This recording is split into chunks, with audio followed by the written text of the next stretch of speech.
خوش آمدید دوستو، آپ سب کا سواگت ہے۔ میں ہوں ڈاکٹر اشتیاق احمد۔ کچھ دوستوں نے کہا ہے کہ آپ نے یہ جو پارٹیشن پہ مختلف مسلمانوں کی پوزیشنز کا ذکر کیا، تو اس میں آپ نے جو سنی علماء ہیں ان کی پوزیشن بھی بتائی، آپ نے شیعہ پوزیشن بھی بتائی، آپ نے جماعت احمدیہ کی پوزیشن بھی بتائی، لیکن علامہ غلام احمد پرویز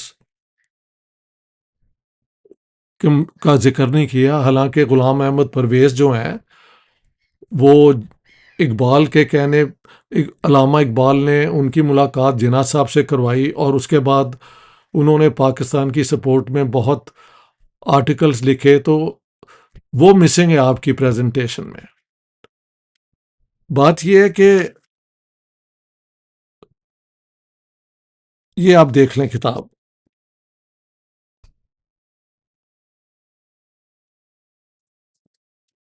دا concept of an Islamic state in Pakistan, an ideological controversy in Pakistan. یہ ہے ٹائٹل میری کتاب کا۔ یہ میرا ڈاکٹرل تھیسس ہے، 1985 میں نے ڈیفینڈ کیا تھا۔ تب یہ پبلش ہوا تھا انگلینڈ میں اور پھر امریکہ میں۔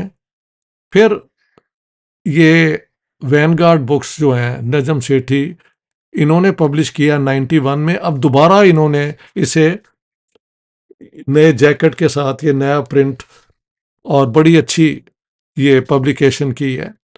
اس میں جو میں نے 9 پوزیشنز لی ہیں، ان میں سے ایک پوزیشن علامہ غلام احمد پرویز کی بھی ہے۔ پیج 128 سے لے کے پیج 135 تک اس کتاب میں آپ پڑھ لیں۔ بات یہ ہے کہ اگر ہم بیک گراؤنڈ میں جائیں غلام احمد پرویز کی، بٹالہ میں پیدا ہوئے پنجاب کے، یہ اور ان کے بھائی جو ہیں، یہ دونوں ہوم ڈپارٹمنٹ کی جو منسٹری تھی کلونیل اسٹیٹ کی، یعنی برطانیہ کا، برٹش جو یہاں پہ کلونیل اسٹیٹ تھی، اس میں یہ دونوں بھائی امپلائڈ تھے۔ اور ہوم ڈپارٹمنٹ جو ہے وہ انٹیلیجنس گیدرنگ، انٹیلیجنس سروسز کو اوور آل مینج کرتا ہے۔ یعنی جتنی یہاں پہ یہ موومنٹس تھیں، سیاست ہو رہی تھی، ہوم منسٹری کا کام تھا کہ ہر ایک پہ نظر رکھی جائے تاکہ برطانوی راج کو کوئی چیلنج نہ کر سکے۔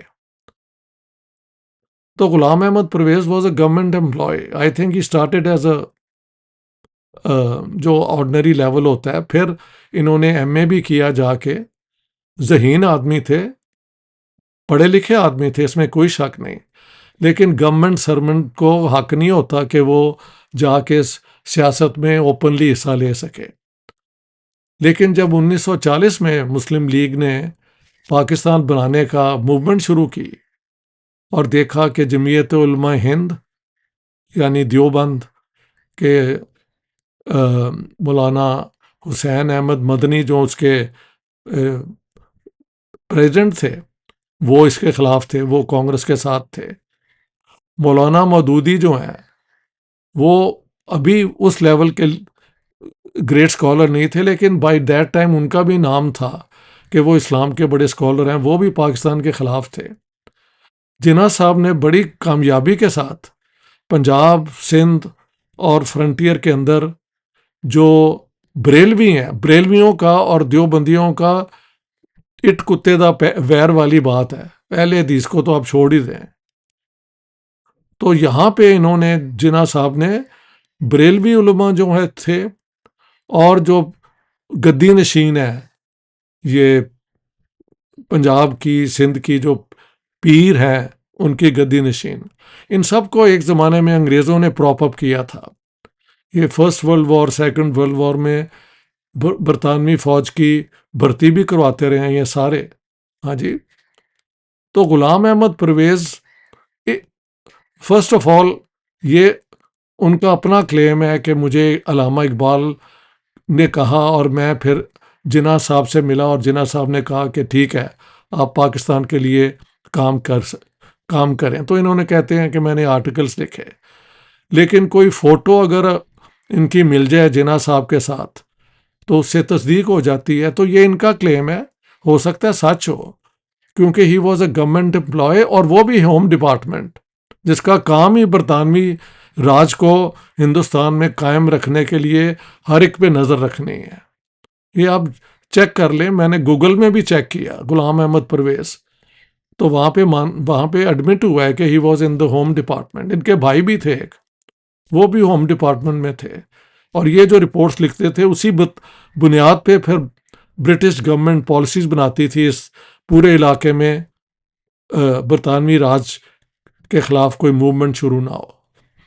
جب دیکھا کہ کانگریس چیلنج کر رہی ہے سیکنڈ ورلڈ وار کے بعد انگریزوں کی حکومت کو، تو مسلم لیگ کو انہوں نے اپنا لیا اور جناح صاحب کو پروموٹ کیا.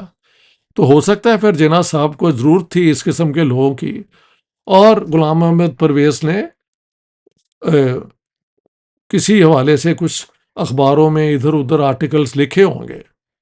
آئی وڈ ناٹ چیلنج دیٹ، این ممکن ہے، کیونکہ اس زمانے میں ایسے لوگ پھر اسلام کے حوالے سے پاکستان کو سپورٹ تو کرتے تھے نا. ہاں جی.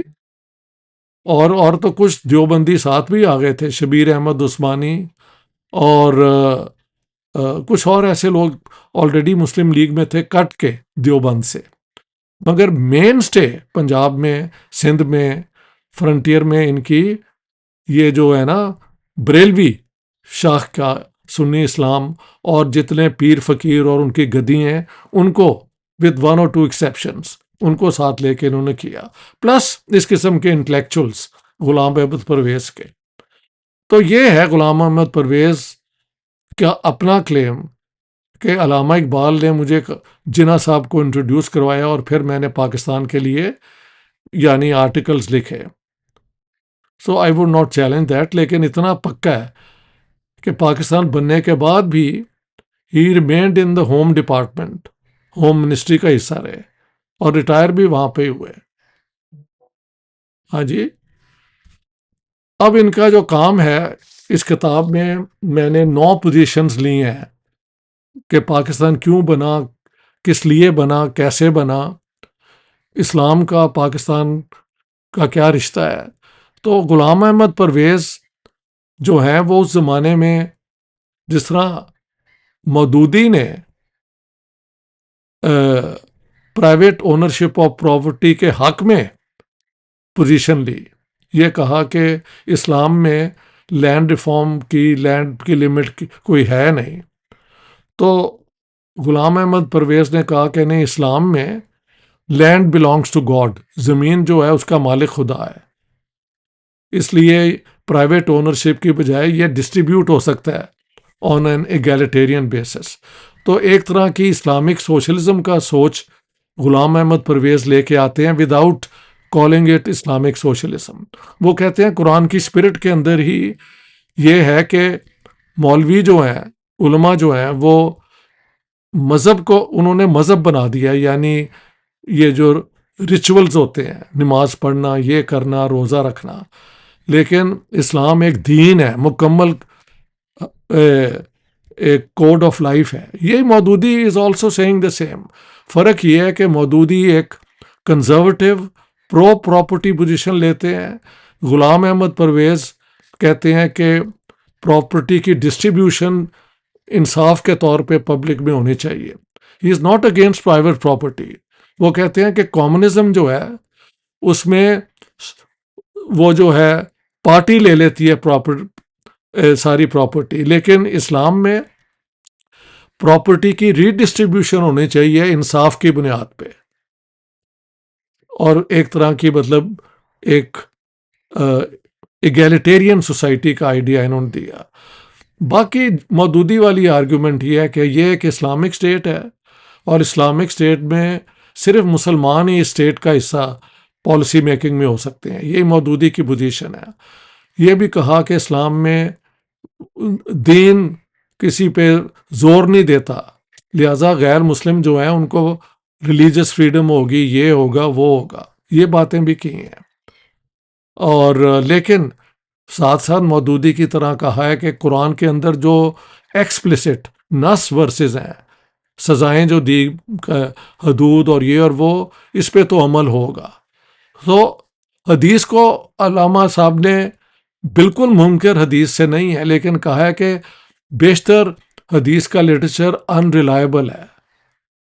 صرف وہ حدیث جو قرآن کی آیات سے کو کنفرم کرتی ہیں ہم ان کو مانتے ہیں، باقیوں کو ہم ریجیکٹ کرتے ہیں. تو ان پہ ایک الزام بھی لگا کہ یہ تو جو پرانا اسلام کا پورا سسٹم ہے، ہاں جی، اس کو ریجیکٹ کر کے انہوں نے صرف قرآن کو بنیاد بنا لیا ہے. سو اس قسم کی باتیں جو ہیں یہ پاکستان بننے کے بعد ہیں، اور ریٹائر ہونے کے بعد یہ کراچی سے لاہور آ گئے. اور جب میں اپنی ڈاکٹرل تھیسس پہ ریسرچ کر رہا تھا تو میں ان کو جا کے ملا بھی، اور ایک لمبی میں نے ان کے ڈسکشن بھی کی. Found him to be a very learned man, اس میں کوئی شک نہیں ہے. ان پہ پاکستان میں جو ہمارے بیوروکریٹ تھے نا، وہ مسلمان جو یعنی ریزن میں بھی یقین رکھتے تھے، ساتھ ساتھ وہ قرآن اور اسلام کو بھی نہیں تھے چھوڑنا چاہتے، وہ اکثر جو ہیں وہ غلام احمد پرویزی جو سوچ ہے، یعنی اہل قرآن انہیں کہا جاتا ہے، جو قرآن کو فالو کرتے ہیں، یہ اس گروپ کے لیڈر تھے اور ان کی خاصی ایک فالوئنگ تھی. اب بھی آئی تھنک کچھ لوگوں میں ہے. وہ دوسری بات ہے کہ بعد میں فنڈامنٹلسٹ موومنٹس آ گئیں، ٹیررزم آ گئی، ہاں جی، وہ بعد کی باتیں ہیں. لیکن جنہوں نے میری ان کی جو ان کا وہ ایک سسٹم ہے، اس کا میں نام بھی بتا دوں، وہ اس کو یہ کہتے ہیں ربابیہ آرڈر. ایک ربابیہ آرڈر ہوگا جس میں سب ایک بیلنس ہوگا، آزادی بھی ہوگی اور ایکوالٹی بھی ہوگی، ایک طرح کی Islamic road to social democracy, جو اقبال کا بھی پوزیشن تھی، مودودی کی کبھی نہیں تھی. Maududi was always in favour of unlimited ownership of property. یہ فرق ہے. تو دوستو، یہ تھے غلام احمد پرویز. ہوم ڈپارٹمنٹ میں یہ کام کرتے رہے. 1940 میں جب پاکستان موومنٹ شروع ہوئی تو انہوں نے کہتے ہیں کہ علامہ صاحب کے کہنے پہ یہ جناح صاحب کو ملے، اور پھر جناح صاحب نے کہا آپ اسلام کے لیے کام کریں، اور پھر ان کے کچھ آرٹیکلز ہوں گے جو اس زمانے میں پبلش ہوتے ہوں گے، کس نام سے آئی ڈونٹ نو، کیونکہ as a government employee he could not have openly supported Pakistan. He was working in the Home Department, یعنی وہ منسٹری جو انٹیلیجنس سروسز کو گارڈ کرتی ہے، پالیسیز بناتی ہے کہ انگریز کی حکومت کو کوئی چیلنج نہ کرے. لیکن پارٹیشن کے حق میں تھے، ٹو نیشن تھیوری کے بلیور تھے، جناح صاحب کے بہت بڑے سپورٹر تھے، ہاں جی، علامہ اقبال کو بہت اپنا گرو مانتے تھے. تو یہ تھے Ghulam Ahmad Parvez. Thank you very much. All the best.